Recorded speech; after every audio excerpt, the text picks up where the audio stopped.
Sugar Shack today, ladies and gentlemen, because I couldn't get rid of them chickens I had out there. They were killing me. Anyway, we're here live. I got my friend, Mr. Kirk Fletcher, going to be coming in all the way from Switzerland and doing his thing. Hope everybody's doing good. Hope everybody is enjoying themselves. Hope everybody's getting vaccinated so we can get back out there and get butt naked on the stage like we supposed to. That's what the good Lord put us here for. It is close to Mother's Day. Question of the day: what was your favorite mother's? I guess what I'm saying, dish. What was your favorite dish by your mother that she used to cook for you? If she used to cook for you, you know, I know some of your mothers were working hard, so McDonald's was on the menu. But what was your mother's favorite dish? Kirk is laughing backstage. Y'all can't hear that. What is your mother's favorite dish? When you were a kid growing up, what was your favorite dish that your mother cooked for you? We got Aaron Joy Soccer all the way from Mumbai, India. Aaron Joy, we're hoping that you are being safe over there. We see what was going on in India. It's been crazy. Barbara Ryan, no, not really a new venue. We're not in the Sugar Shack today because it's already in the 90s. And, you know, the Sugar Shack got a tin roof. And last year, my AC unit died. So I'm out on my patio. Not as beautiful and picturesque as the Sugar Shack, but we're going to make it do what it do. Chris Cook, how you doing? What's going on out there in Scottsdale?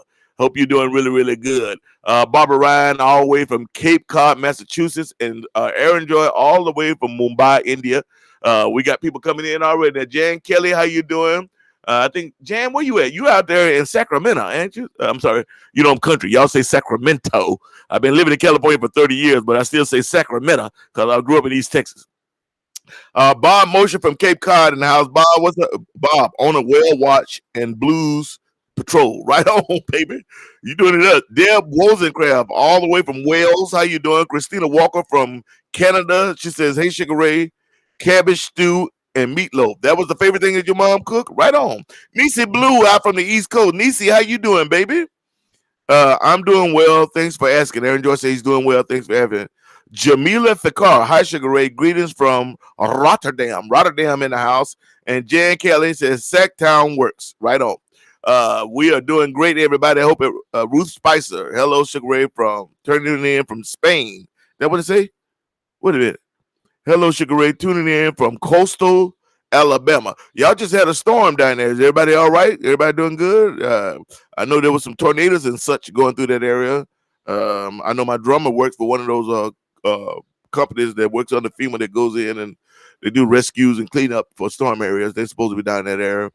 Barbara Ryan said her mother's favorite dish, the favorite dish by her mother was beef Wellington. Was one of my favorite dishes. My mom was a gourmet. Oh, okay.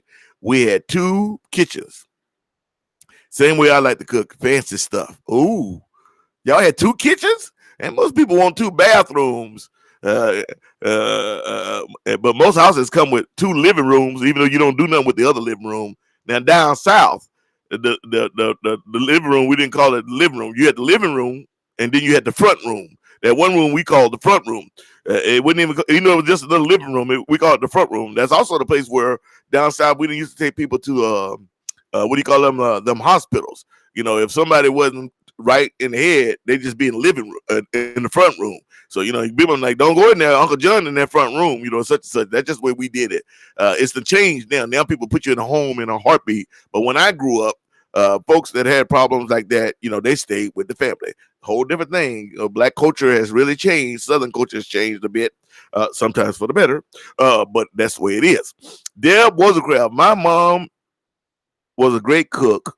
Roast beef, Yorkshire pudding, and loads of vegetables. Wait a minute. Your mom from the UK? All right. I'm Deb. I'm gonna believe you right on. Freddie Lawson, all the way from San Diego. Steady Freddie, check it in. Good. San Diego, right on. Doris Albany, all the way from Switzerland. Guten Abend, Adia. Thank you, Doris. Good Abend to you. Eric Joy says, I can't choose. My mom's a super cook, but the mutton curries on Sunday deserves a special mention. Ooh. You know, I must tell you, when I was in India, I ate well. I was kind of shocked because, you know, I was looking for all the beef and all that stuff. But man, I ate my butt off. And you know, I'm a Southern guy, so I really like seasonings. And when I was in India, oh my God, I ate like it was crazy. Root Spicer said no severe storms for now in the coastal Alabama. All the stormy weather has been in northern and central Alabama. Thanks for asking. Well, yeah, definitely. Welcome everybody. See you soon. Faye Lowinston, how you doing, Faye? LA in the house. I'm not even gonna try to pronounce that name, but I'm just gonna say Papa Whiskey. I'm gonna try the last name, Papa Whiskey, all the way from Poland. Thank you for listening. I appreciate that. All right, so let's get into some music, and we got Kirk up here, and we ain't gonna keep him long because it's already 9 o'clock in the afternoon, in the evening, where he's at. But he's a musician; he ain't going to bed that early. All right, hey, let's start this off with a little Rosalie, y'all. I just felt like this today. Hope y'all can dig this.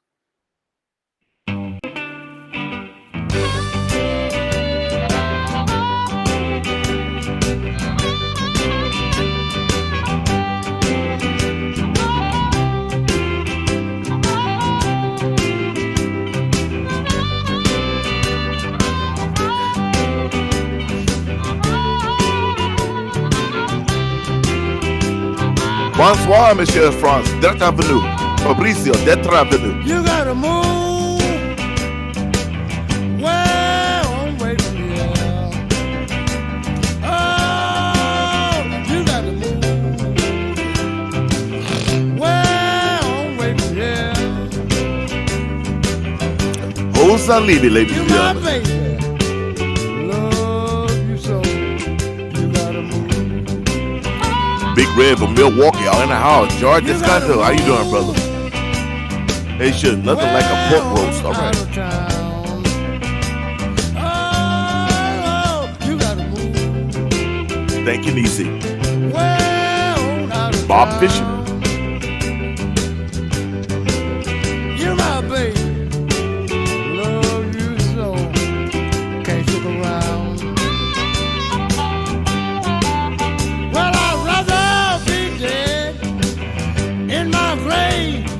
See another man up to take my place. Oh, you know you gotta move. You're my baby. Oh, I love you so. You gotta move.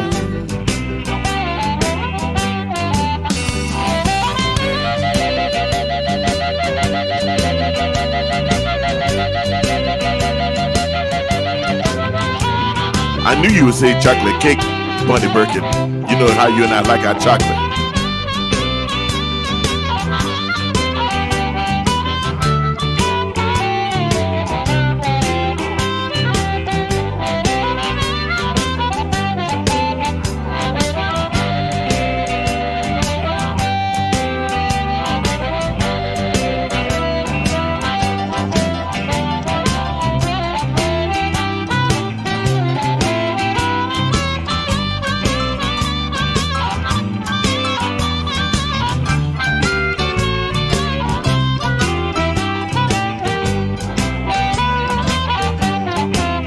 You won't wine, you won't sew.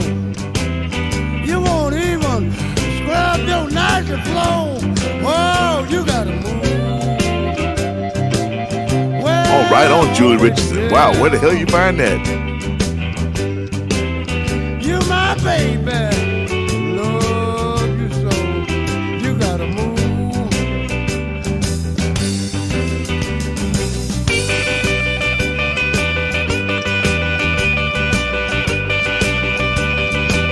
Ralph Forrest, how you doing, brother? Miss you too.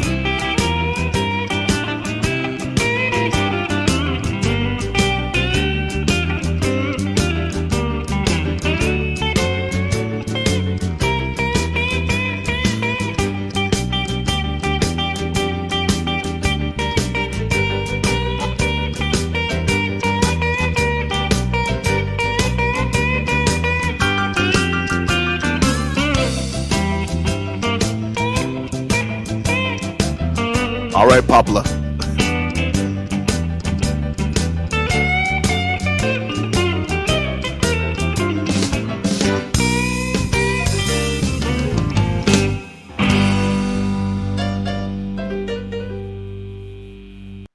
Right on, y'all. That was Jose Levy. and we would say Levi, but I mean, depending on where you're from. So, right on. I mean, I just wanted to get some old school in there. You know, I'm always trying to expand everybody's horizons as well as my own. I know a lot of songs, but I don't know them all. I know a lot of old blues cats. Some you guys know, some you guys don't. I know cats that weren't famous because I grew up in East Texas in the church, so I knew a lot of old preachers that I knew that were actually bluesmen on the side. And I always tell you about my first guitar lesson, and one of the first bluesmen I ever met was Elder. Y'all say Elder Devereaux. We say Elder Devereaux. We didn't, you know, we got pronounced the V with a B, so we would say Elder Devereaux, and we didn't say Elder. We just say Ella. Ella this, supervisor, superintendent this, but it's Ella Devereaux. That's a whole different thing. Just like I told y'all, when I say Big Mama, don't mean fat. Big Mama was the Big Mama. I mean, that's my mama's mama. Your grandma, she's the Big Mama. She's your mama's mama. And when you get above your mama's mama, like I grew up, you know, I had my mama, I had my grandma, Big Mama, I had my grandma's mama, Ma Dear. And that's Mother Dear, but we would say Ma Dear. So it went Ma Dear, Big Mama, Mama. It goes beyond that too, but it's all Southern things, and people mess things up because they ain't from the down south and they just hear things and they go to calling people stuff all out of name and whatnot.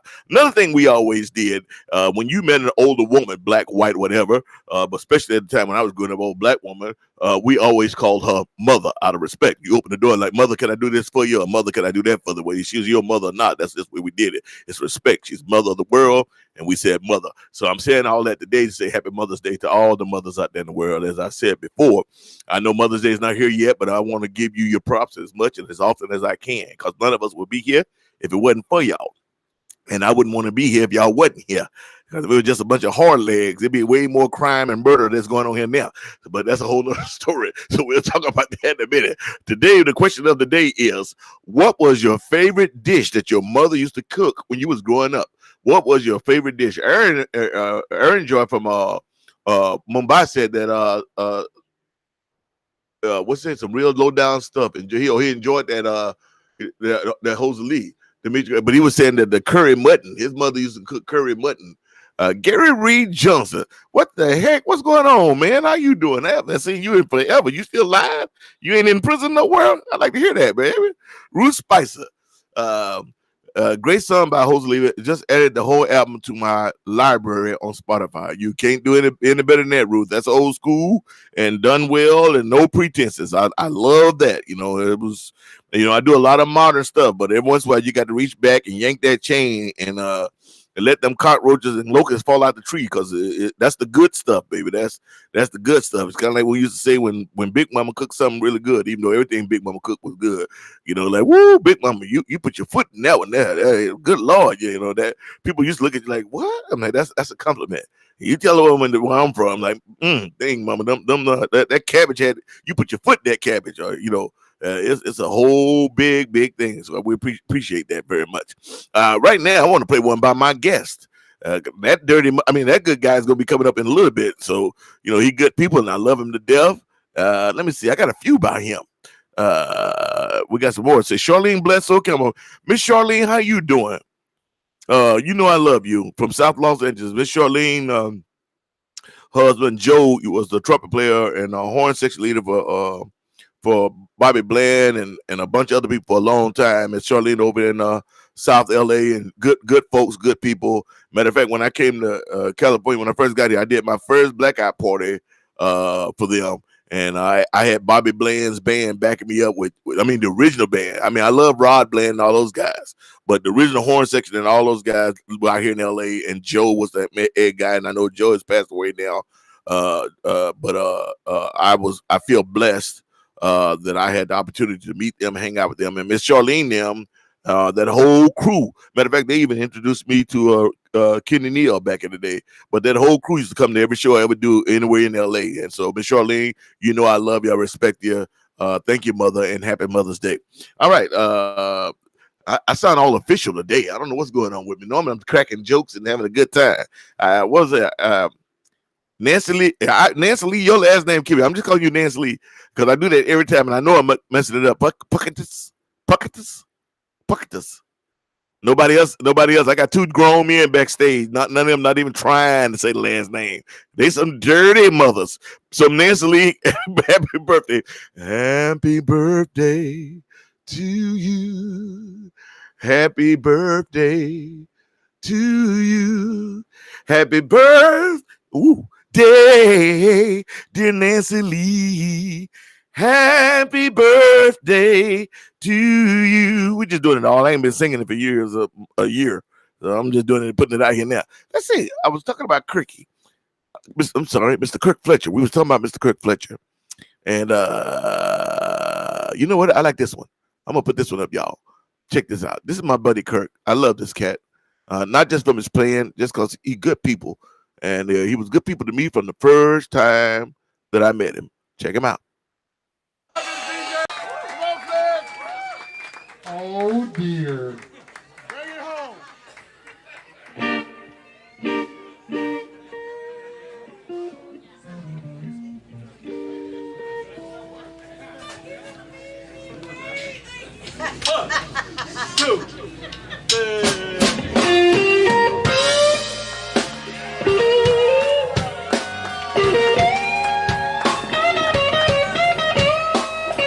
Eric, did something happen on Facebook? Okay.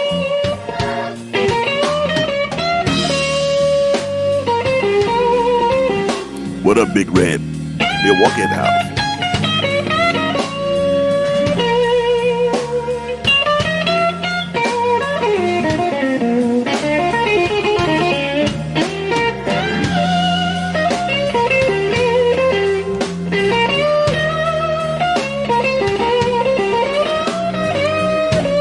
Rumble, young man, rumble.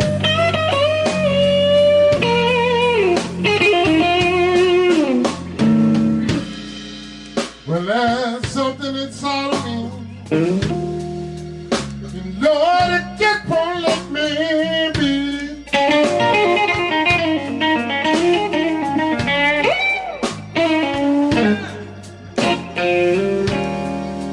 Well, there's something inside of me. And Lord, it just won't let me be.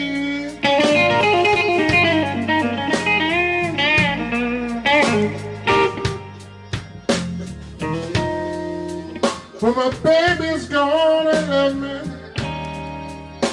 and my heart is in misery.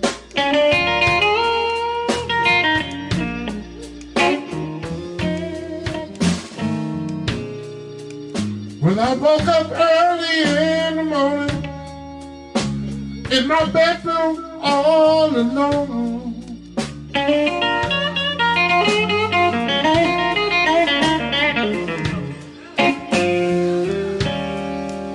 when I woke up early in the morning, in my bedroom all alone.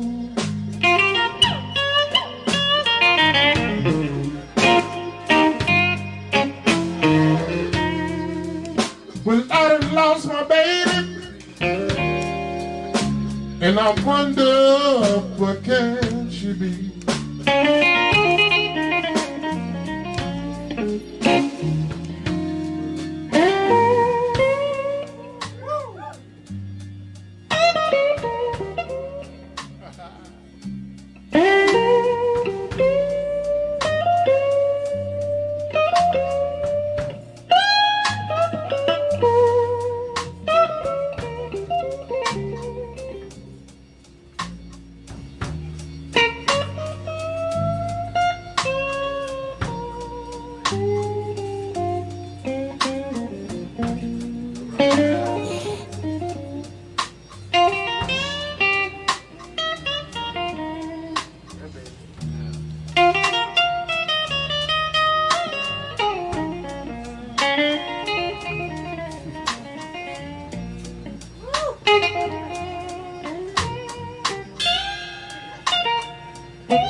Kirk is backstage getting his boogie on, y'all.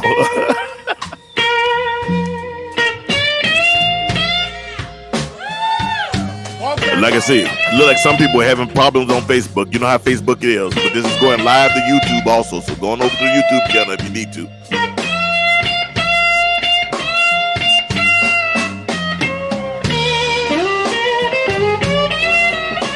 Kirk, I'm gonna let a couple more minutes of this play, and then we're gonna move on to something else because it's 12 minutes long, so I can't get it all. But you know I love you playing.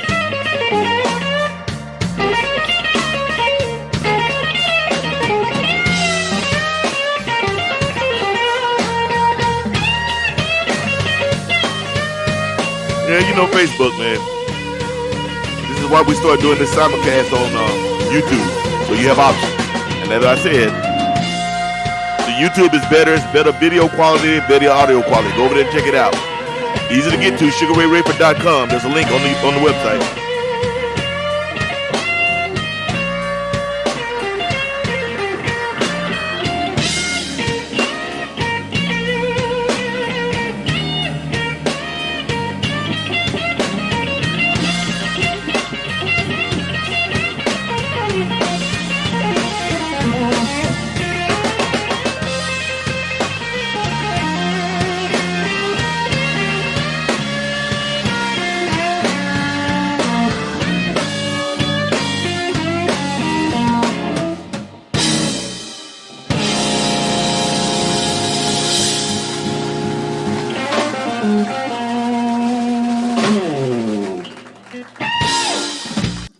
Ladies and gentlemen, my friend, Mr. Kirk Fletcher, bad cat, man, unbelievable cat. And I'm gonna tell you something. You guys watching it from there. I've been fortunate enough, like I said, y'all know the whole story of how I got signed into Enjoying the Managed Boys. Matter of fact, it's kind of funny because Kirk never came to my Monday Jam, which was, you know, all the great guitarists was there. Kirk never came to one of my Monday Jams. I didn't know him then, but I met him shortly after I joined the Managed Boys, and I got to play with him around the world. And I'm gonna tell you something, man. That man is no joke. I'm kind of mad at him that time that we went to Brazil, and Randy made me cancel one of my own gigs, and I went to Brazil, and Kirk didn't even show up. And it wound up being Frank Goldwasser, aka Paris Slim, and Monster Mike, and it was a whole thing. I'll tell you all about that in a minute, y'all. You can see my dog is in the background. I saw Billy running around. She's sitting in the shade. I don't know why they're not in the house. They're too nosy. It's nice and cool in the house. Y'all outside. Anyway, let's do this, y'all. I'm gonna bring him up. He's backstage. I'm gonna bring him up front and get him in. So we got a lot more videos and a lot more stuff to do. Ladies and gentlemen, please put your hands together for the one and only, my friend, Mr. Kirk Fletcher, ladies and gentlemen. Kirk, how you doing? Hello, everyone. I'm doing fantastic. I'm doing good, my brother. I'm doing good, man. You look good. You're always smiling. I love that. Well, you do too. I've been working out every day, man. I got this, I got on pants today. So since I moved the camera, I had to put on pants. So I had to I got to find, man, I just been wearing tops. I got to do on pants. I like it. I actually have to wear pants. No. I'm going to figure that out on stage. 3-piece suit on top and a pair of shorts and flip-flops on the bottom. It's be a whole new thing. It's a whole, I don't know about a new thing, but it might be a whole thing. How you doing, my brother? I'm doing good, hanging in there. I was just thinking about, what you were saying about mom's cooking and also Big Mama and all of that. I mean, my family's from Arkansas. So then you know. Big Mama, I mean, that was her name. Yeah, that was her name. I barely knew her name. You know what's so weird? You saying that is so true. Kirk, my grandma passed a little bit back, but I had been out of the Marine Corps, had my child. I want to say either I had just met Pam or close to it before I even realized that my grandma's name was Ora. All my life she been a while. She Big Mama.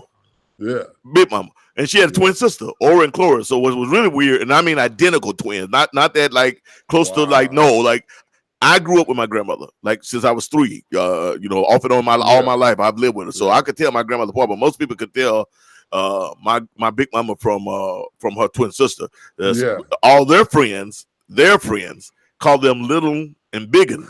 And so my grandma was Biggin. Well, even though there's only a few minutes apart, but I guess my grandma was the more forcible one when they were young.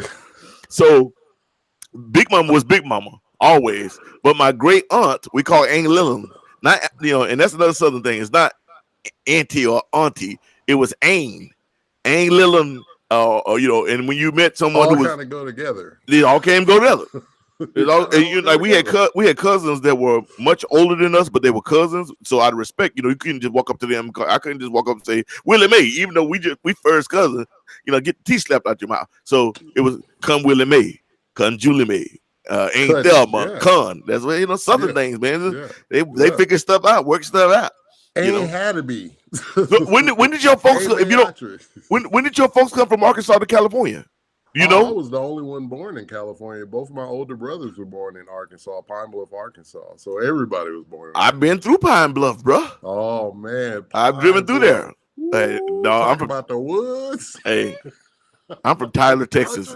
Tyler, Texas, and grew up a little bit now. But when I grew up, it was the Piney Woods. That's what we call it, the Piney Woods, East Texas. Man. Yeah, but I didn't know that, man. All these years we've known each other, I did not know that. I just always thought you was a California cat. Man, we talk about so much stuff out on the road and have so much fun, it never came up. No, yeah, it's true. We it was we crazy. Had a good time. We did have a good time. We had a good time. I mean, we always did. I mean, yeah, but look what we do for a living. I mean, yeah. I mean, even when you get down sometime and maybe the money ain't right or you're tired, but still though, when I take the stock, it's like, come on, man. Yeah. I'm playing somewhere where most people have worked for 40 years and saved up all their money to hope to get to. And here I am. My way has been paid. I'm being paid. I'm being fed. And I'm going to get to see things in this town that most of them would never see, even if they come here. Yeah. So as I get older, I slap myself a lot of time to make sure that what was good for me is Alan Markell. When Alan Markell got in my band, he traveled a little bit. I've drugged those guys all over the planet. No matter how tired we was, Alan would get out and take his camera and walk around. And I would see pictures later, and I was like, yeah, okay. I got to, you can't take it for granted. And who knew that the world would stop? Yeah. I mean, I wish I had took way more pictures when I was, playing a lot, especially in my younger days. Your younger days. My younger days. What was the first? I know. I don't. Like I said, it's not like an interview. We don't do that. So, but I did want to know is what made you decide to go to guitar? Like, kind of like just tell me. What made you decide to go guitar, and when did you actually who was your first gig and all that sort of thing? I started playing in Church of God in Christ. I mean that my father's a pastor, and my older brother played guitar, so I just quite naturally saw him play and wanted to do it. Right? You grew up in the Church of God in Christ just like me. Oh yeah, I didn't know that either. 100%. Oh, good Lord. This is the Church of God in Christ. This is the Church of God in Christ. Well, you can't join in. You got to be born in. Oh, God, Lord. Ow, wow. I did not know that. Oh man, to the bone. Well, did you know? Did you know, Kirk? No, I was one of the national choir directors for the Love Alive Choir. I worked with Dr. Maddie Moss and all them. Yeah. Back in wow. We talked about that. Did we really? Yeah. Okay, I'm old now, man. My mind's like a steel sieve, brother. Okay, so you learned to play in the church. That's why you got so much soul in your playing, and that's probably why I really gravitate towards your playing, because it reminded me of the guys I grew up with. And I did not realize that. I took it for granted for a long time. I mean, I really was like, oh man, I wish I was from Chicago, and I wish I was this and all that. And I like what I was trying to find, I already had right there. And then some. Because the church, I mean, it ain't like, I'm trying to tell y'all, it ain't like Catholic, it ain't like Southern Baptist, it ain't like I ain't putting down no denomination. I'm just telling you. No, it's raw. It is raw. And musicians that come out of the Church of God of Christ are usually some of the greatest musicians of all time, because the competition was tough and the people in the church was on you tough. You better not, the spirit moving, you better not mess up the spirit. Let me tell you something. And I play more midnight musicals and watch organ players and guitar players drop off. They so tired now. I'm not joking, Drummers. y'all. I was a drummer, and they would die. They would die off. Drummers. We had like when they do a revival, we didn't have drummers lined up 6, 7 deep, and by the end of the revival, there might have been 1 or 2 standing because the spirit, if it was a good evangelist, a good preacher. The revival start Monday night. There ain't no time limit. I have been revival where I walked in there at 3:00 in the afternoon, and I walked out of there at 12:00 in the afternoon the next day. And the spirit was moving, and the music never stops. Literally, drummers would just slide in, take over the beat from another drummer that was about to pass out, or B3 player slide on the bench, slide them over, and put it. I mean, I'm telling y'all, it was crazy. Yeah, I mean, like revivals, tarrying services, or like just all the tent revivals. Like all of that Did you ever your father ever do some tent? I mean, he's a preacher. Was he evangelist or did he have his own church? He's a pastor. He had his own church. Okay, but he probably went and preached some. Definitely probably did some tent revivals and some businesses and whatnot. At the parking lot in Compton, people were all shooting outside. Like, really? It's like a war going on while we having a tent revival. Are you serious? I be in there playing though. I didn't. Wow. Have my guitar. Yeah. No, that's real. I mean, that's like Compton. Back in the day. 80s? Yeah. Yeah, Compton was. It was funny because I came out to California in the Marine Corps. It was 85. Mm-hmm. And Compton and Watts, they were in full swing then. I mean, because even the police didn't like going down there. I mean, it was bad. Yeah, it was pretty rough. I mean, because I think all those years I had only came to LA like a couple times. I would go up to Oakland. Oakland was rough, but Oakland was okay. I mean, Oakland in the Bay Area. I mean, it was rough, but like didn't see nobody bother you. LA, hey man, we don't know you, man. Where you from? Like, what's that? You cry? What?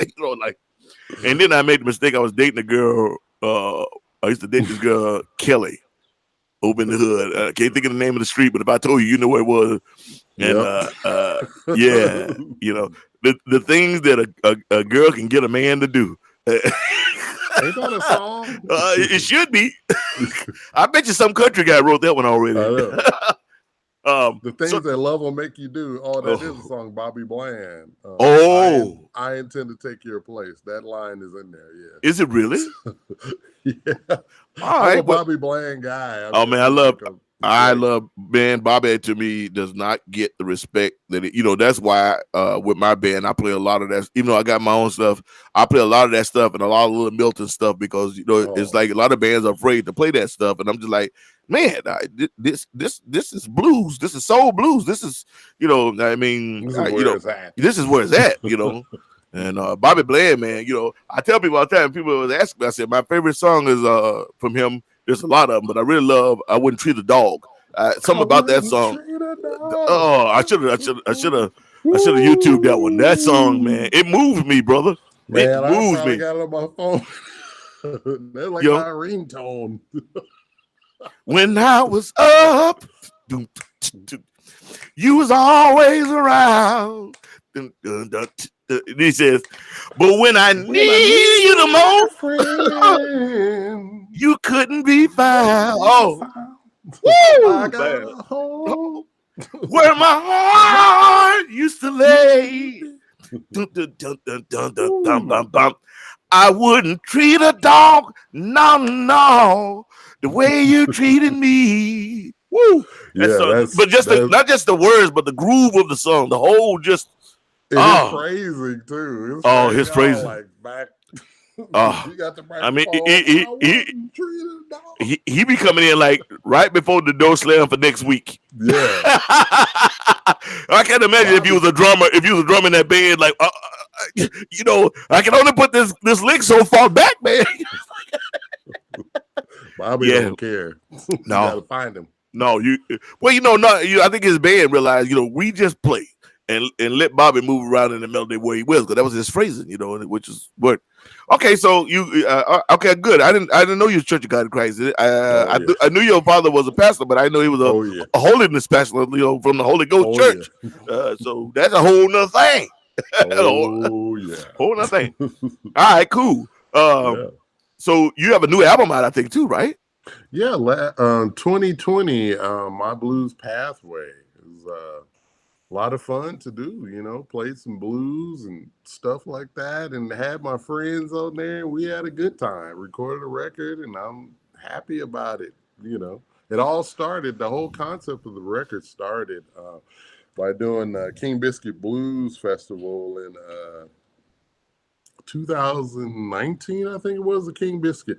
And it was something different about it this year. Just I connected in a whole different way. And I was like, man, it's time to play some blues and get back to some of my roots. So that's what I done. Right. Wrote You know some what? songs. We're gonna put that up. There you go, y'all. Cause the Wizard of Oz backstage, who's just a man, he already, he typed like, when he be typing, he look like you ever go to the airport? Y'all ever go to the airport? Cricket, I go to the airport out there, and you see those girls, you be standing there, and they be have the computer in front of you, you can't see what they typing, and they just be, and we all be sitting like how long does it take to move a seat? You just move me over one seat, all that typing. That's the way Eric types. I think they be doing that on purpose too, just to give us some drama. You know what? Because sometimes it's kind of like, really, my name ain't got but 5 letters. My name got 5 letters in it. I done heard about 400 clicks. It's kind of like the airport. It's always a new adventure.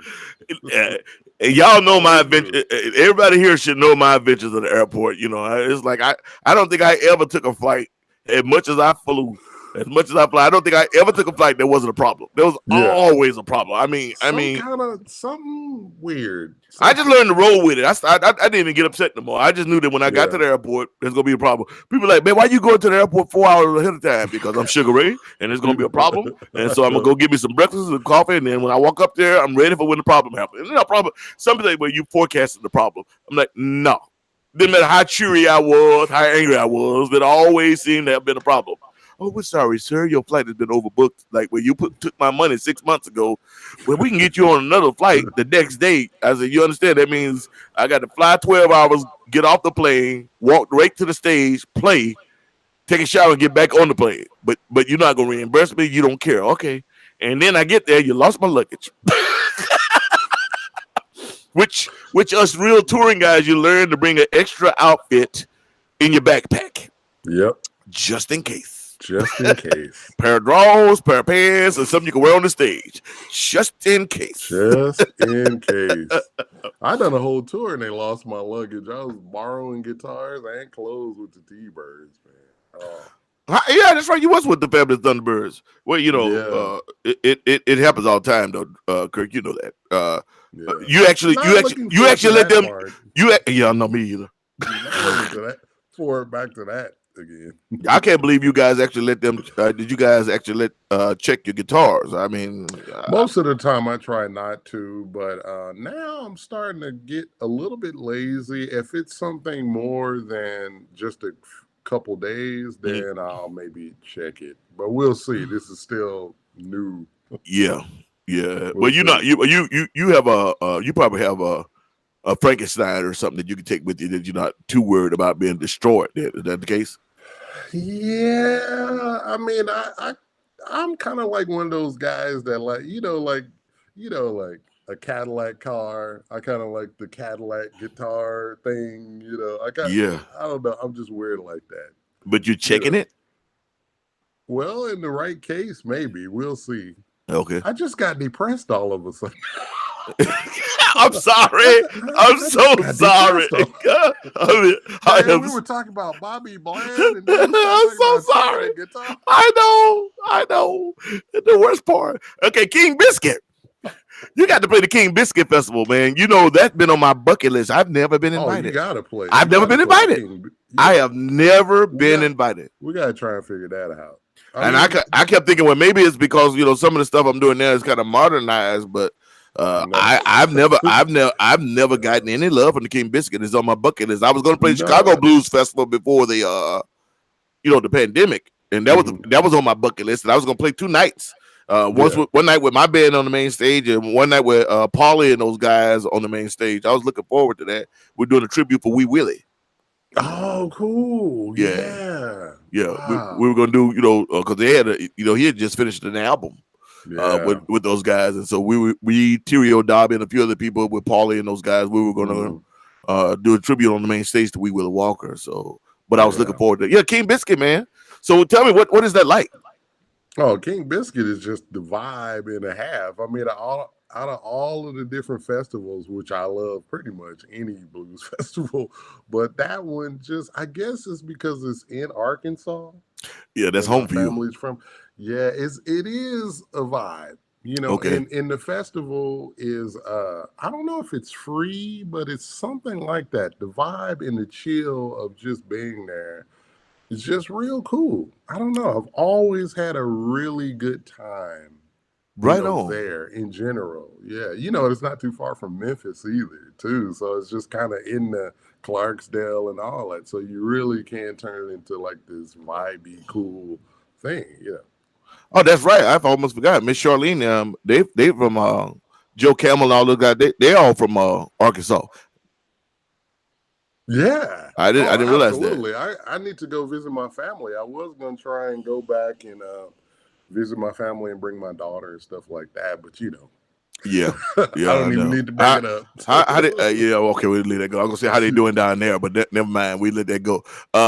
We got a whole bunch more stuff to talk about, so hopefully I'm not keeping you too long. I mean, I'm all right. What y'all don't know is I've told this on stage when I get up there. I've been trying to steal Kirk for years. I tried to steal him when we was with the Managed Boys. When I first restarted my own band. I had my band for a while. It was Sugar Ray and the CK All-Star. I had Chuck Boris and all those great guys. But when I renamed the band the Sugar Ray Rayford Band, originally it was going to be me, Kirk Fletcher, Jubu, June Core, and I can never remember the bass player, but you brought the bass player, the skinny kid with all the tattoos that I think he used to play with the Thunderbirds or somebody. Ronnie James. And see, you don't even remember. Fantastic. And I actually booked us a gig. We had a gig, 2 gigs, a 3-night gig at Biscuits and Blues, and all those guys fell out on me. And then I had to wind up rebooking all this stuff. And then you wind up getting a gig and went and did your thing. Jubu got a gig and went and did his thing. June Core, I think, went out with Charlie Musselwhite. And then I had to put something together to go in and cover the date. And after that is when I finally put together the Sugar Ray Rayford Band. But yeah, that was the original band. If you don't remember, it was you, Jubu, June Core, wow, and that was the band. That was the original Sugar Ray. Me, you, Jubu, June Core, and the bass cat that you had brought in. So that Ronnie James. Yeah. Wow. That was like 13 years ago. No. Wow. Yeah, maybe. No. Was it? Yeah, it's been a while, dude. That was before I started. That was before I started the Sugar Ray Rayford Band. Yeah, that was way back. Way back. Yeah. I don't know. I think I told you who the band was. I had everybody booked, and I even had booked us some gigs. I wonder what I had going on. I was probably trying to find myself. I can't remember. Yeah, things were different. I think we at that point we was all still kind of like, not really sure. I mean, we were doing a lot, but still, it was yeah. All right, cool. I want to play something. Let me see. I want to play one of your newer ones. That cool? Yeah. I'm gonna throw this up here, and I'm gonna take me off. Where am I? All right, Kirk. I'm gonna take me off. You won't be able to hear me, but do me a favor. Explain this one to everybody, if you would. Oh, Ain't No Cure for the Downhearted. I wrote that just, that's probably my midlife crisis song, just observations of, seeing people and, how people feel and just trying to have this human element about, different subjects, in a crowded room. Sometimes I feel alone, not me, but just in some of my observations, about life and just seeing middle-aged men and a victim of their own, whatever, just my observations on middle-aged people and, regrets and things like that, and things they wish they had done and all that kind of stuff, and I talk about some different subject matters. It's kind of all over the place, but hopefully you get something out of it and don't get offended by it. Ain't no cure for the heart.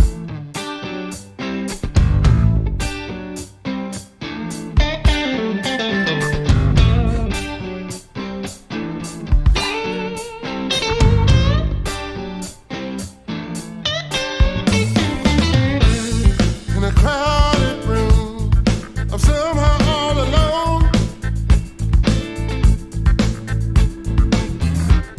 Could it be my choice or my own selfish greed? A victim of circumstance or afraid of my own shadow. Middle-aged man, prisoner of his own mind. Planted seeds of regret, scared by the fruits of his labor. His golden light through the eyes of his neighbor. And it ain't no cure for the dead heart.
And there ain't no cure for the damn heart.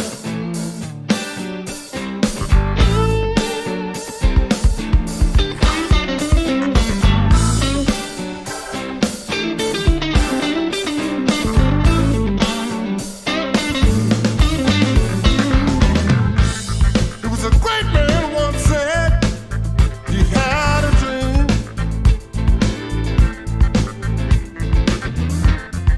Do you still dream? I've been led by a scream. We're lost in confusion, and it's just the way they want it. And it ain't no cure for the down, down heart. No, no.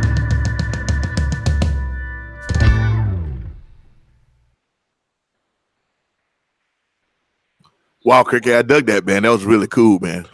Thank you, my friend. We- It's always intimidating to be trying to sing in front of the man. Yeah, right. I kept telling you a long time ago when we first met. I said, you need to sing, man.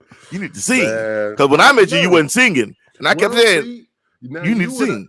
You would totally understand. See, I grew up in church. Yes, I know. So you know And that whole thing of trying to make singers sound good. You know, I- that's my- I've tried to explain that to people. You know, because people like, well, Ray, you can sing, and it's like, listen, I said, you I said, you can talk about the greatest singers that you've ever heard in secular music, and they're like, yeah. I said, I know people that you've never heard of in your life. That if I brought them in here, and Whitney was good. Don't get me wrong, Whitney was a bomb. she was A fire. lot of them, but I'm not trying to be exaggerating, y'all. I know people. I've grown up with people that would have grabbed that microphone and either Whitney her management wouldn't have let her go up and get the mic, or there'd have been I'm just telling y'all. I grew up in the Church of God in Christ, and that's not a braggadocious thing, but Kirk is here as my witness. I'm talking about some of the most. It actually sad because like Kirk, I took it for granted. It wasn't until I came over to the circular world that I realized just how incredible the singers and musicians that I grew up with were. And I think it's because the Church of God in Christ just they just didn't allow mediocrity. Like I said, I grew up every B3 player I knew played 4 10-finger chords. The entire bass line was played on foot pedals. And they would sing and sometimes direct the choir at the same time, y'all. And I knew and sing have an attitude. and have an attitude. I knew singers routinely with 3 octaves. And could use those 3 octaves. Oh yeah. Routinely. It wasn't with like power. With power. It wasn't like wow. No, it was like okay, she Anyway. I love that song, and I always encourage you to sing. God, I was like, sing, man, sing, man, sing. But you have to have that. You have to have that epiphany, which I know you finally did because that's why you're singing. And I had it a long time ago because I didn't want to sing because I didn't think that I could sing because of the people that I grew up around. But you have you've had that epiphany that you are the best you that you can be, and there's no better you on this planet. That was my epiphany. It wasn't that I was all that. It was like I'm the best me there is. So, Plus, if you want to eat, you gotta sing.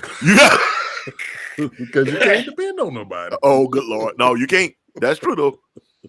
That's true. You want to eat, you gotta sing. King Biscuit. I hope to get to play that one of these days. Yeah. That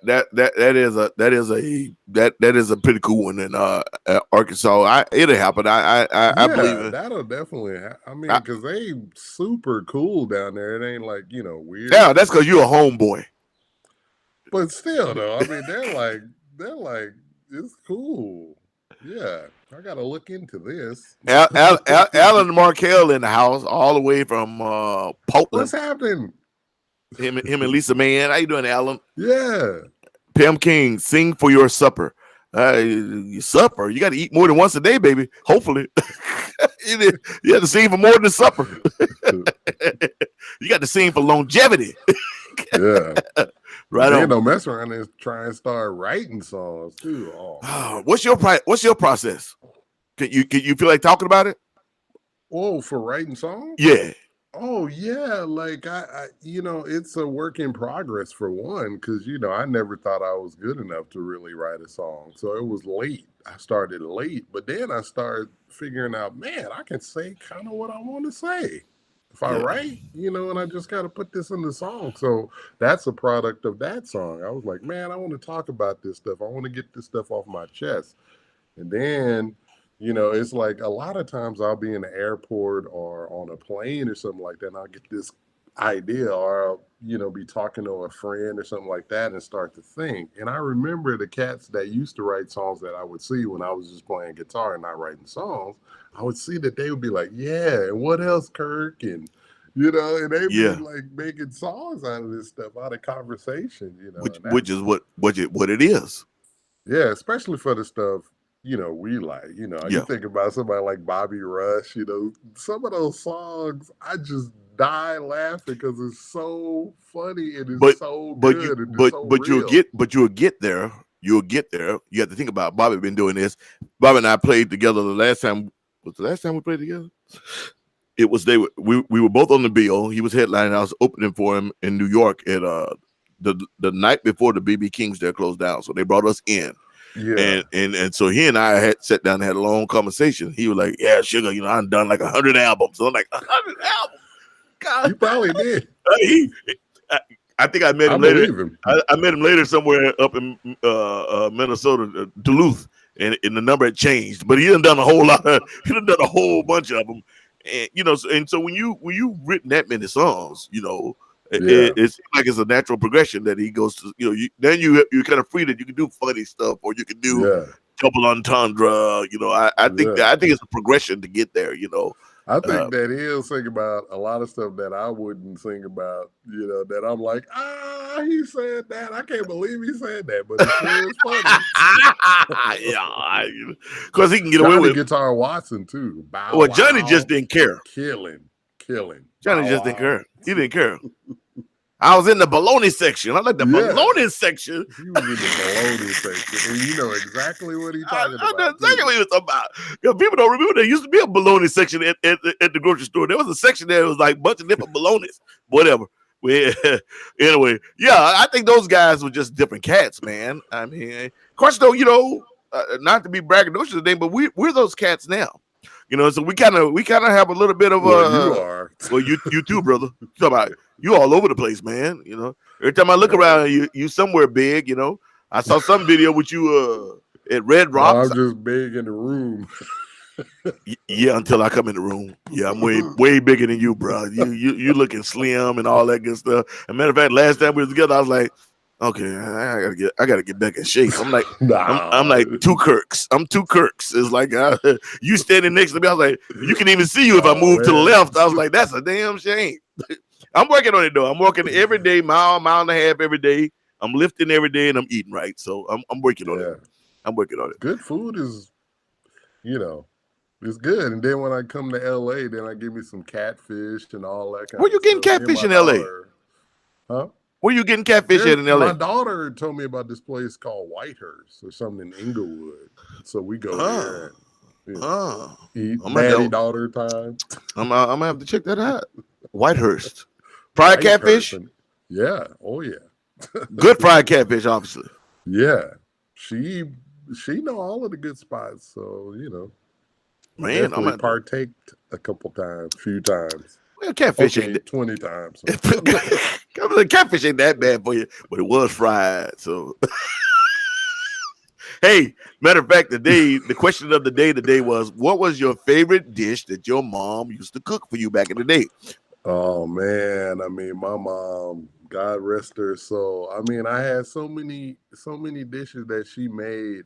I mean, my mom, just simple stuff like chili beans with cornbread was like just something that I would try and eat the whole pot of. Yeah, she's from Arkansas. She's from Arkansas, though. That fried pork chops and cabbage with cornbread and candy yams. I mean, that's just real, just country cooking. I haven't gravy. I haven't eaten today, so Well, I can talk to you about that. I can preach a sermon. That's wrong. That's just wrong, man. That is just totally wrong.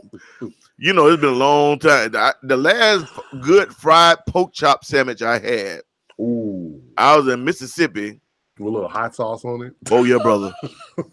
I was in Mississippi at bread. Club Ebony. This was back when we were trying to save Club Ebony, where Mississippi was talking about bulldozing it. Miss her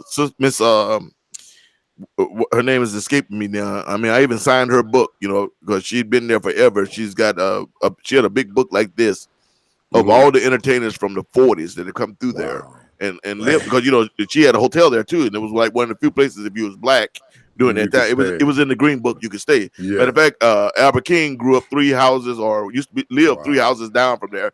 Anyway, I said all that to say there were some sisters that were cooking in there the night we came down. And sister gave me a pork chop sandwich. And if I hadn't been a married man, I'd have rolled her in duct tape and threw her in the trailer and take her back to California. Because I was like, woo, something about a good pork chop sandwich, dog. And it sounds simple. On the light bread? I mean, the white bread. White bread. Yeah, I know. It's light bread. I know, light bread. It's always been light bread. White bread, the Wonder Bread, baby. Bread. Yeah, white bread. It's dense. It's kind of sweet too. I don't know. Yeah, it's kind of got a sweet thing too. But man, like you said, a little hot sauce. Oh, you know what I was going to ask you? Some people put mayo on there. I don't want that. No. Orange Joy said his mom made mutton curry. Yes. Now, you being from Texas, did y'all eat mutton, barbecue mutton? No. Okay. No. It was funny because East Texas is so weird. I mean, East Texas, we're on that. We Texans, but we're real close to that Louisiana border. I mean, from Tyler to Shreveport can't be more than 35, maybe 40 minutes, depending on how you drive. Okay. I mean, so we're right there. I mean, if you go south a little bit, you hit down in Marshall and all that kind of stuff like that. Yeah. And Houston is probably about 4.5 hours away. Dallas is like 80 miles. I think it's Northwest or something like that. So we in that. You have to look it up. Tyler, East Texas is in that weird. Yeah. And so because people used to be like, well, it's dry. I'm like, no, I'm from East Texas, brother. It's all lakes and green pine woods and. So what's like the cuisine kind of from that? East Texas, man, we grew up eating, ham hocks and all that stuff, black eyed peas, butter bean. A lot of meats, like a lot of pork and a lot of beef, because that's what the country is. So a lot of brisket. Yeah, well, a lot of brisket, cabbage, hot water cornbread or sweet cornbread. I didn't grow up eating much fish. Once in a blue moon, I mean, we always did catfish. And sometimes maybe a buffalo Fridays, fish. Fridays, Sundays, sometimes food on the ground. Every once in a while they do salmon cake. Salmon, but most of it was cabbage, collard greens, mustard greens. We did grit food groups. Yeah, I mean we did grits once in a while, but usually it was rice and it was old school Southern rice. So we would do rice with butter, sugar, and milk. That's what we did. Or salt and pepper for grits. Yeah. Well, see, I when we eat grits, I'm from down south. It was always sugar, brother. We didn't do no salt and pepper. With no salt and pepper. It's kind of like one of the hardest things in the world for me when I came to California was getting sweet tea. Oh, people didn't know what sweet tea was. Sweet tea? No. Well, we talking about back in the day. I mean, even today they don't know. But I'd be like, let me get some sweet tea, and they would give me a green tea and some sugar on the side or something, or a black tea with sugar. I'm like. You guys don't know what sweet tea is, And when I first came to California, no one. Well, first of all, they didn't celebrate Juneteenth, and most people didn't know what Juneteenth was. But most people didn't know what brisket was. The Spanish people did, because they have a version of it. Latin people did, but the average person, if I went somewhere trying to get like brisket or something, they just kind of look at like, what? I'm like, oh man, a brisket sandwich. Brisket. Oh, you know, I cook all the time, bro. So I just did ribs. I just had the whole family over for the first time through the pandemic. I did 4 rack of ribs, pork ribs, and I marinated them for 3 days. I ain't gonna tell you my secret sauce. They marinated for 3 days. That's the whole thing. You gotta keep the sauce a secret. It's a secret, baby. You gotta keep the marinated secret. And I cooked them in mesquite charcoal briskets and wood. And I don't use and for all you people that are using a gas grill, that ain't grilling. You might well go in the house and finish cooking on the stove. That ain't grilling. If you ain't using wood, coal, or charcoal, you ain't grilling. You just house cooking. And I get my grill, which is the hard part, get it set about 200, and I put them ribs on there for about 5-6 hours at 200, baby. Oh yeah, I believe in my cooking, bro. I believe I do it for me to do a brisket. For me, I cook a brisket slow. 175 to 225, somewhere in there for about 17, 18 hours. You start that 2, 3 o'clock in the morning, it'll be ready the next day sometime. But that's the way I like to do it. But I'm country. I'm country and happy to be country. Yeah, I feel you. Oh yeah, definitely. But no, yeah. So we grow up stuff like that, man. So black eyed peas, butter beans. Did you put okra in black eyed peas? Sometimes Big Mama and them used to like their okra fried though. So she do fried okra. Because she didn't like the sliminess, so Big Mom would do fried okra, but that's what we ate, man. And why am I doing this to myself? And crawfish. We had crawfish. Why am I doing this to myself? Why am I talking about all this stuff at 10 o'clock at night? Wait a minute. Alan Markel talking about a kosher deli brisket. I'll take that. I don't know what that. I don't know if I've had that. That like corned beef or something. A pork chop po' boy. One year it rained like crazy in New Orleans Jazz Fest. After they shut down that day, I went to a local grocery store and had a grill that had a grill in the back and bought a pork chop po' boy. Then sat on a high curb with my feet in the with my feet in about a foot of warm running water and ate my po' boy. What a great memory! Oh wow, yeah, man. Wow. You know what? One of my first times back to Memphis for the blues, because those of y'all that see me in Memphis got to realize I've been going to Memphis since I was 13. Because when I was in the Church of God in Christ, that is where the National Convocation used to be, is in Memphis every year. So I used to go down there every year. But one of my favorite members is this cat named Red. And I was down 2005 for the IBCs. I met this cat named Red. I think he was from Arkansas. He also lived in Alaska. They went back and forth. Wow. Big light-skinned red cat, cool cat. He and I sat down on the curb. He got up and went across the bridge and came back with 5 pounds of barbecue bologna. And he and I sat down right there on the curb in front of New Daisy. Yeah. I'll always remember that. In front of the New Daisy Theater with 5 pounds of barbecue bologna. And part of the band. There was part of my band that was there also.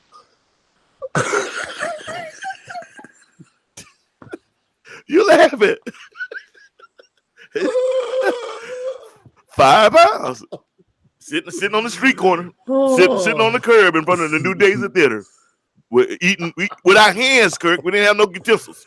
Eating it right out of the foil. 5 pounds of barbecue bologna, man. I hadn't had that in a long time. I never would have done that. You're right.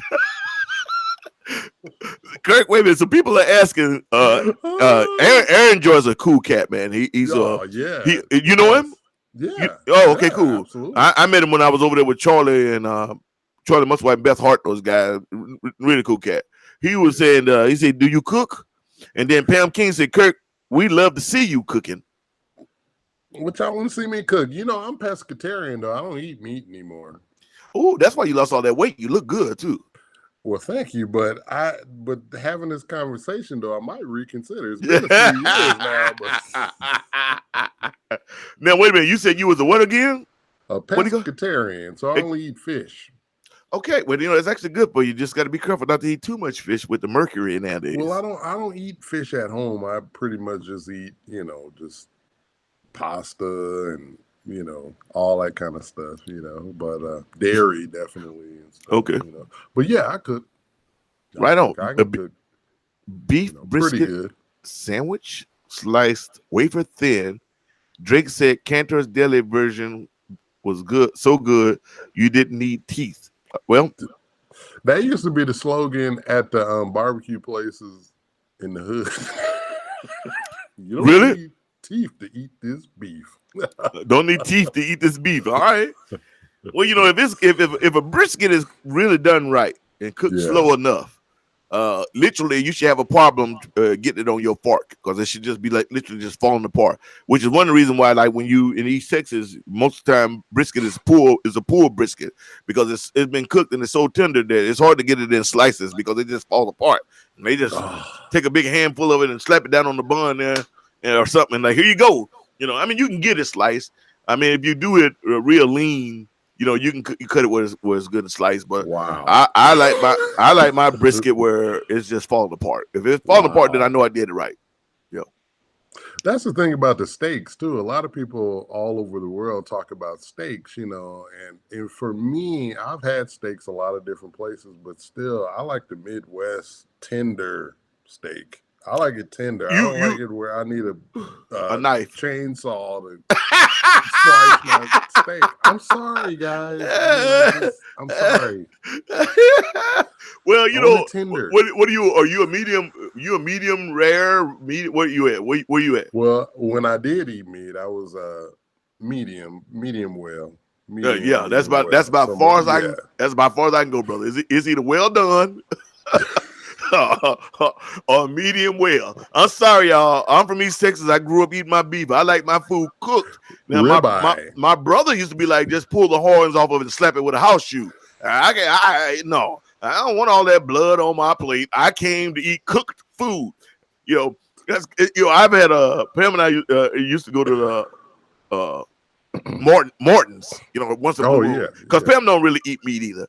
I don't know if that's a girl thing. I know a lot of women do, but Pam, well, no, because a lot of women that don't really eat a lot of meat. They'll eat meat, but it's not like I'm gonna eat meat now. Like we are. We're like, I'm going to go eat. 99% of the time, it's like there's meat involved. It was meat in our mind when we said I was going to go eat. But yeah, they get mad at you. You spending. I'm like, man, I'm spending $80 for this cut of meat. I should have it cooked the way I want to have it cooked. France is the only place I ever been where the chef actually came out and yelled at me because I asked for some ketchup. When the first time I ever went to France, I asked for some ketchup, and this is not a made up story, y'all. If my wife was up in here, she could tell you. We sit down at this great French restaurant somewhere in Paris, and I asked for some ketchup, and the chef. This now don't hold this against me. It was over 18 years ago. I've learned, but the chef came out and yelled at me in French, like in a movie. Wow. Because you wanted it well done and ketchup? And I wanted well done and ketchup because I had a hard time when I first came to Europe because they didn't. A lot of places back then didn't do well done. I mean, Italy I always ate great, but when I was anywhere else, France, Germany, blah blah blah, I had a hard time, and my palate wasn't as sophisticated as it is now. What about you? When I first went to Italy, I wasn't used to eating pasta with every meal, so that was quite a culture shock. I'm early in my 20s and eating pasta because we have pasta like once every couple weeks at home. Goulash. Yeah. I mean, it's like she break it into these like little strips with a bunch of ground beef in it. With ground beef, we call that goulash. That's what we called it. Goulash. That's what we called it. Yeah. So this was a whole nother thing, for me. And we had every meal kind of the same. I was like, man, this is weird because I'm used to I'm right from coming from my mom's cooking and everything over to Italy. Yeah. But I definitely got used to it after a while and touring over there and stuff and staying over there for about a year. Actually, in Italy. Yeah, I became quite accustomed to Italian food, which is actually really, really good. Matter of fact, I thought I was kind of shocked because a lot of it was real close to soul food. I mean, they even had stuff that was like close to collard greens. I don't know what you call it, but it looked like collard greens. It tasted like collard greens, but they called it something else. No, I enjoyed. I really enjoyed the food in Italy. The pizza too is just. I ate a pizza every day almost. My problem with Kirk was the servings. My God, they they sit there. We sit down at 12. We didn't leave at 3, and it was like, man, it's like, wow. And you got to go play afterwards, and you got to play, and you got to play. Yeah, it was crazy. It took a while to get used to it. But I see that what happened to me with France. My first place to ever really touring was France, and I was living with my buddy Fabio at times. I was living in Bordeaux sometimes for 3 months, 4 months at his house, and I started going all over France. And what what's weird was like some of the areas only did organ meats, some did Yeah, that was for old Texas. That was tough, brother. I would have been hungry. Oh, I was hungry. I would have been hungry because I wouldn't go eat that. No, I ate some crazy stuff in my time. Well, you kind of gotta try things, Yeah, Norway. Eric. Eric Corn. Norway was pretty wild. Barbara Ryan said she eat her steak tartare. Oh, reindeer. Yeah. In Norway. Wait. Bomb. Reindeer. It was. It's so sad. My very first time, I played this little festival way up north in a fjord called Chopsvik. It was called the Cement Blues Festival. And I was shocked. And I was like, cement? And they literally, you would have barges coming in from New York, buying cement from them and taking it back to Europe. And I remember sitting there going like, don't we make cement in America too? Anyway, the first time, so they would feed me, and I'm sitting down eating this big bowl of stew, and it's good. I'm like, okay, I'm liking Norway. The food is good, and so I'm like, I wanted to know what it is. I said, can you? What is it? And the lady didn't speak English, and I knew no Norwegian, and she just said, she looked at me, and I think she figured out what I said. She looked at me, and she just said, "Oh, Bambi." I was like, Bambi. That's what she said. I will always remember that. Bambi. And I was like, okay, well, Bambi tastes good. It's like Rudolph the red-nosed the old reindeer. Hey, Jennifer Noble, happy birthday, beautiful. I hope everything's going good over there in London. What'd you say? In Europe, you don't get to have it your way. Substitutions are not a thing. You know what's so funny is, my drummer, Lavelle Jones, we call him Double Meat Jones because he wants double meat on everything. And so we were somewhere in France, and he walked up to get a sandwich, and he wanted to put double meat on. He was willing to pay for it. But the lady looked at him like, no, it is not possible. And they're like, what do you mean it's not possible? I'm going to pay for it. She's like, no, she wouldn't put double meat on this sandwich. It was crazy. But yeah, you know what? A lot of places in Europe, it is the way it is, and you got it, and that's the way it's going to be. We ain't changing it. You ain't adding to it. But, I've learned to live off of Donner. Yeah. Yeah, I do a Yeah, lot of doner when you're around, but yeah. I eat almost everything now. I'm still not real big on seafood or sea monsters. You know, I used to be in my rider. Sugar don't eat sea monsters. No sea monsters. Nah, you know, man, I didn't grow up eating seafood. At least you was out here in California, so you got used to eating a bit of seafood, right? Yeah, all that kind of stuff. I I mean, Paul was Benjamin and those guys are like the sweetest people up there at the North Atlantic Blues Festival. And part of the gig is they give each member like 2 lobsters, right out of the main lobsters, right out of the dang ocean. And I played that festival 2 times, 3 times, and I always give my lobsters away. I have a ham and man. cheese sandwich with a bag of chips. They didn't let me have that lobster. LaBelle always eat it. Yeah, I'm like, man, how many lobsters can you eat? He'd eat 4 or 6 lobsters, you know. Tom Holland, what's going on, dude? What's happening, Tom? My man. I hope I'm not. My I hope man. I'm not keeping you up too late, Kirk. We just Oh, talking. no, I'm So just chilling. okay, good. I Excited want about food. I want to play another video for you too. Before I do that, let me ask one of those technical questions. But I do ask some guitars. Pedals. Do you believe in pedals? And when you're touring, not so much when you're at home, because when you're at home, people do all kinds of stuff. But when you're touring, what, if any, pedals do you use? I don't like pedals. Okay. I mean, like sometimes you want the amplifier to sound like you loud. You want it to sound like it's loud so it can sing. I mean, just think about Albert King live at the Fillmore Live Wire Blues Power. You want it to sing like that. So sometimes volume doesn't permit for it to sound like Live Wire Blues Power. So you Right. use something to make it sound like your amp turned up. And I like reverb a lot. B.B. King, Blues is King, live at the Regal. So I love reverb. To me, it's one of the foundations of electric mid-60s blues. So I love that tone. Other than that, I will use it if it's an actual effect.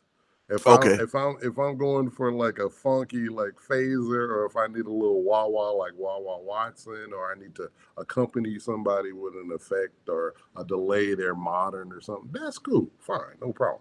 But for me, the heart of the matter is still 1913 North Wilmington Church of God in Christ, plugging into that amp and just playing. That's just learning to use your fingers. You learn to use your fingers and your body to make your tone. Okay. That's where I'm most comfortable, Right on. I like that because don't get me wrong. I mean, I know some people like pedals and you can and they're good, but I really like guys who the tone comes on their fingers, because usually those guys, in my experience, can make any amp, even when it's a crappy one, do something. Might not be fun, but they can. It might not be fun, but you learn to do it. I think in Church of God in Christ, especially, and it might be that way with not all churches, because some churches got a lot of money. Church of God in Christ, like that, we didn't have money. You learn to take semi good stuff and make it sound good. I mean, the best drum set we ever had was an old CB 700, but if you walked in there, it sounded like it sounded like a DW, because someone actually learned the tune, and it's enough duct tape on them drums to to hold a 67 Cadillac together, but they sound good.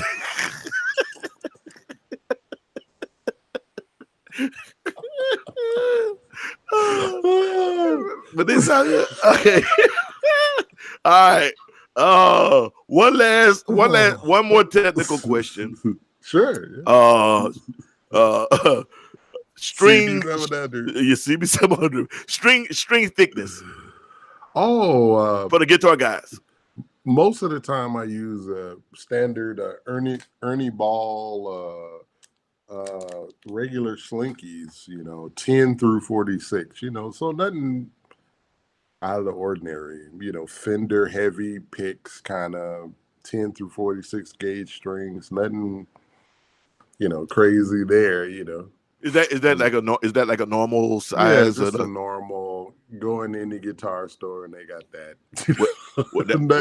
That makes sense. That makes sense, because I've seen some guys with, I'm sitting there and I didn't understand at the time. I need strings. I'm like, well, there's a whole wall of strings in front of you. They don't have one. I'm like, as a non-guitar guy, I'm looking at you like, huh? Yeah, I don't know. I just, just normal, I don't know. Do you have a band now, or are you just picking up guys when you need them? Well, I have a band in the States actually, which Mhm. doesn't work too well with me here, but I have a band in the States, Dave Kidda. Play Oh with Dave yeah. Kidda, and Dave Kidda is the drummer in the Kirk Fletcher organization, and we hopefully going to get out there and start playing sometime. That's my buddy, been on it for 20 some years, and it's fun, and he played on that record. And Oh, right on. yeah, a couple of different guys, playing bass. And then here, I just sort of, Richard Cousins, Robert Cray's bass player, is my Yeah. neighbor. Oh no, I So didn't know that. he lives about 30 minutes from me. I say neighbor just because he's here, but Yeah. but Well, he's Switzerland is only that big. I mean, yeah, it's easy to it's get only yeah. that big, yeah. So, we hang out all the time and everything, and hopefully, we can play some. But I know Robert is probably going to start back at playing too. Yeah, I just posted last night. I got a thing from the LA County Medical. It was they just had 2 days as of yesterday, 2 days in a row that there was no COVID-19 deaths. So that's the first time that's happened in over a year. 2 days in a row, 0 COVID-19 deaths. So unlike Portland or unlike Oregon and Washington, the cases are down so far in California that they're plummeted. And I hope it stays that way. I hope we're not. I hope people don't go crazy and the numbers wind up rising again. I know that Oregon and Washington are having some problems, but anyway, yeah, I just wanted to say that it was kind of cool. They had 0 COVID-19 deaths over a 2-day period there. Fresno, California. Fresno. Wow, I got family in Fresno, California. Uncles on my father's side from Fresno. Wow, not from. I mean, that lived. That lived there. All from Arkansas originally. Yeah, everybody. Mom, no, the whole family just out of Arkansas. Nowhere. You just okay, right on. I want to play. I want to do one more video. I hope. Let me know if I'm keeping you too long. We're an hour and a half. Okay, all right. Just want to make sure. I'm gonna move me off the screen. I'm gonna throw this one up. Okay, this is another one for you.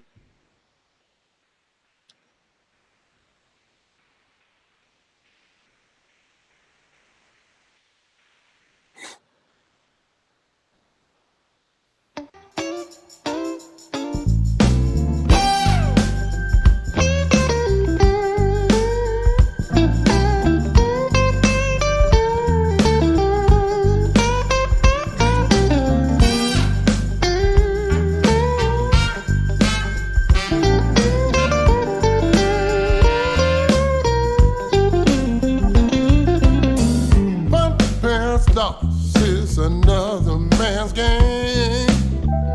You get it all, just don't feel the same. One man's pride is another man's shame. You're happy today, tomorrow your good time's gone away. Turn your back on who brought you here. Turn around and look and you know well. Something that I need you to know. 'Cause you got a lot, don't mean you can't grow. No one wants to be alone. You build your house but not a home. And you got no place to go.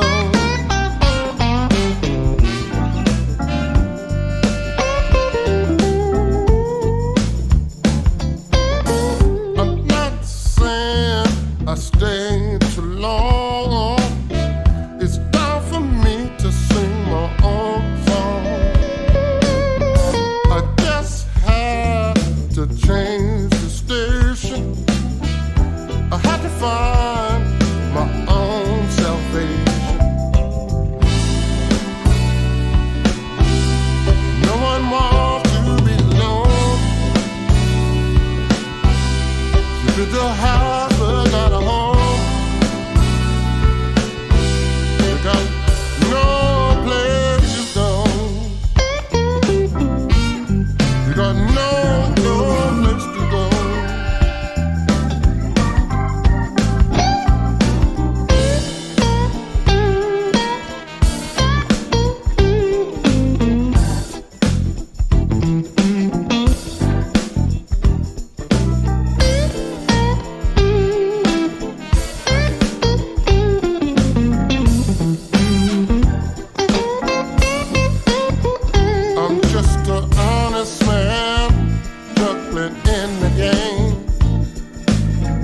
I'm not looking for fortune and fame. Just a little love to come my way. I'm just looking for a day. One man's loss is another man's gain. You get it all, just don't feel the same. One man's pride is another man's shame. You're happy today, tomorrow your good time's gone away. No one wants to be alone. You build a house but not a home.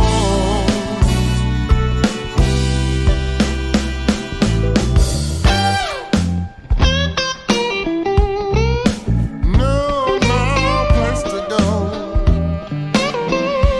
No, no, no. You got no place to go.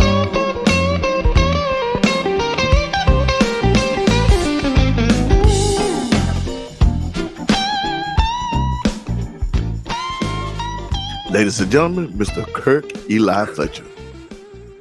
No place to go. I like that, man. When did you shoot that one? Man, I shot that at my house right in the middle of COVID. Oh wow, so that's In that's my new. house. So that's a new video then. Yeah, that's last year. I think last year. Yeah, I was Man, all like, I like I can't go out and play. No. I like the feel on that though, man. I really like the feel on that. Thanks. Yeah, Yeah. that was cool. Richard Cousins helped me write that song. Actually. Oh, right on. Yeah, I had fun talking about stuff. Man, I like talking about stuff.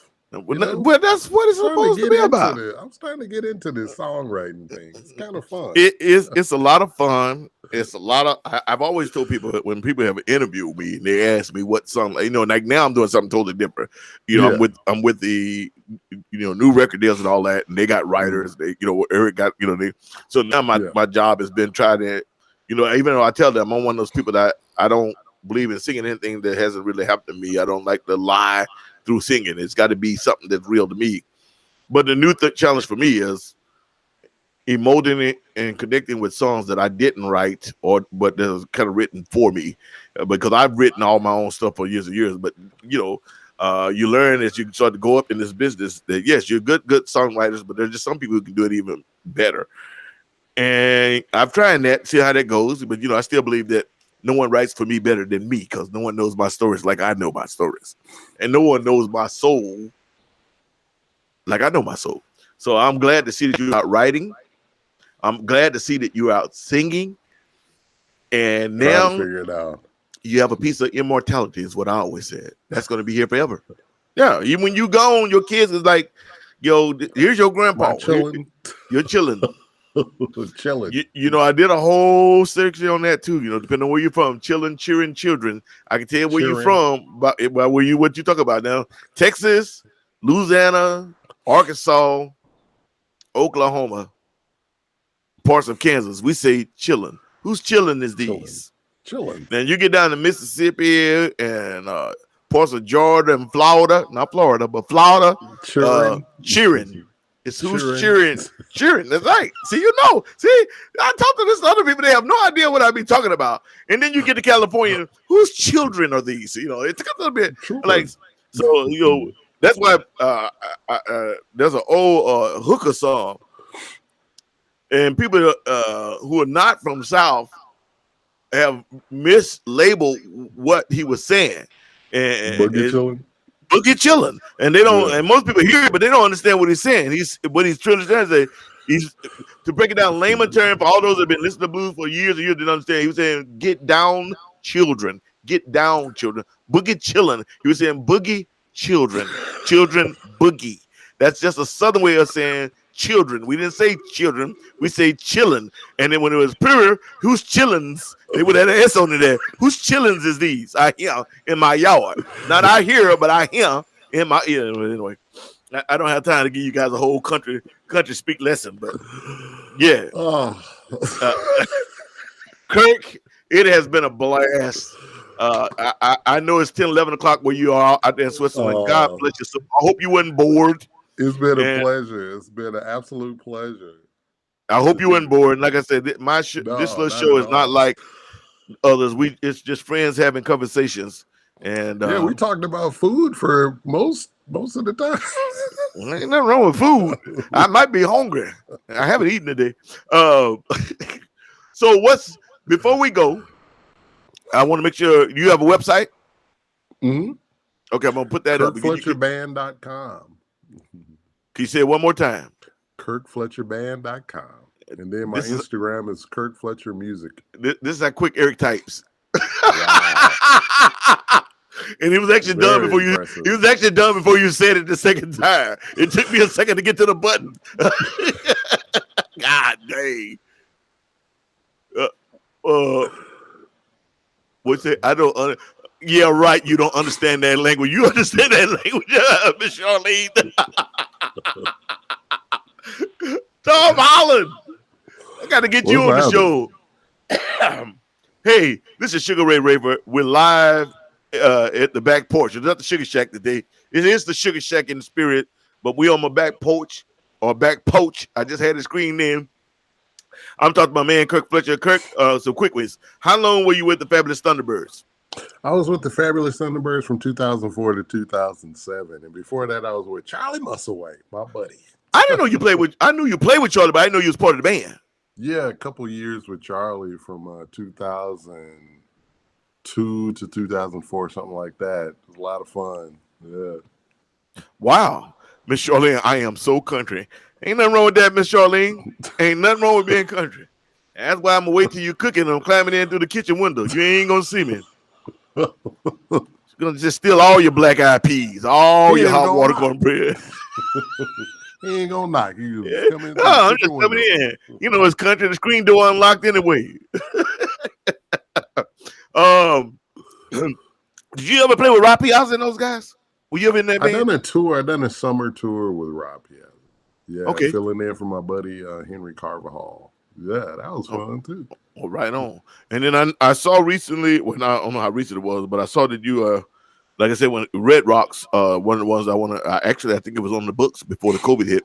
You know, everything changed for me for a while. I was getting bigger venues, but I saw you out there with Bonamassa, and I saw but basically, I'm gonna say you've been busy, man. You've been blessed, and it's cool to see that you are getting recognized the way I feel that you should be from the day I met you. I still think you're the baddest cat in the world. I'm still gonna catch you one of these days in a dark alley with my shillelagh, duct tape, and you're gonna wake up part of the Sugar Ray Raver band. This is you know, I always say duct tape, baby. I keep my duct tape, man. Duct tape is a wondrous thing. Duct tape is pretty heavy. No escape. Yeah. What are your what are your plans for the future right now? You working on a new album? Or you just chilling? Yeah, what's going down? Just writing songs for a new recording. Just trying to make better songs, and always delve into that Bobby Bland kind of songwriting. Just that's always on my mind, and Bobby Womack, and just stuff like that, and just trying to think about how can I write in that kind of style, because it's cool. I love it. I listen to it all the time. Randy Sharkoff helped me out a lot, but and I love that West Coast swing, Chicago style. But that's why my band has always been 7 pieces with horns and B3s, because I've always loved that. I've always loved that Little Milton, that Bobby Womack, that Tyrone Davis, that ZZ Hill. There's a few others. No one's bringing that sound, and there's been a lot of rock blues and stuff, which is good too. But I really, really have pretty much devoted my last 2 albums, and wait till you hear this new one. I'm really proud of it. It's gonna be amazing. I think it's better than Somebody Save Me, which we got nominated for a Grammy, but I believe that we did some of our best work on this one. I got to do some co-writing on this one, and it's called Misinformation. I think we're gonna release that somewhere between January and March of next year. But that's awesome. I think it's gonna be cool. Kirk, I love you. Fantastic. Love you too. Thank you so much for having me. Well, I'm gonna say I appreciate you for being here, and hopefully I'll see you sometime when I get back to LA. or I'll see you in Switzerland. I got stuff set up for Yeah. 2022. So I think I got a couple of gigs when I get there in a few weeks. Oh, you coming to LA in a few weeks? Yeah. Yeah. Well. Yeah, I'm coming, but the gigs. Yeah. I just talked to my booking agents, and they have all these gigs, and we'll see what happens. I know a lot of stuff has already moved to 2022. They didn't even want to play the game. They just I'm like, dang, So to your folks in Arkansas, your pops is if I'm not prying, is your pops still around? No, my pops passed away a few years ago. I'm sorry, brother. I'm sorry. But both your brothers are still kicking it with you, right? Actually, one of my brothers passed away too. Okay, I'm gonna shut the hell up then. That's right, yeah. It's all good. I mean, that's just Yeah, it's life. I've been very blessed that both of my younger brothers are still here to keep me straight. Absolutely. Barbara Ryan, Julie Richardson. I know, me too. I saw those. Be going to bed, and I'm hungry. I saw those pictures, Julie. So I'm glad that you're doing much better. Blessings on your soul. We've been thinking about you. Also, and my mind is going blank. And I can see his face. I can see his wife's face. Johnson, Cherry Johnson, and those guys.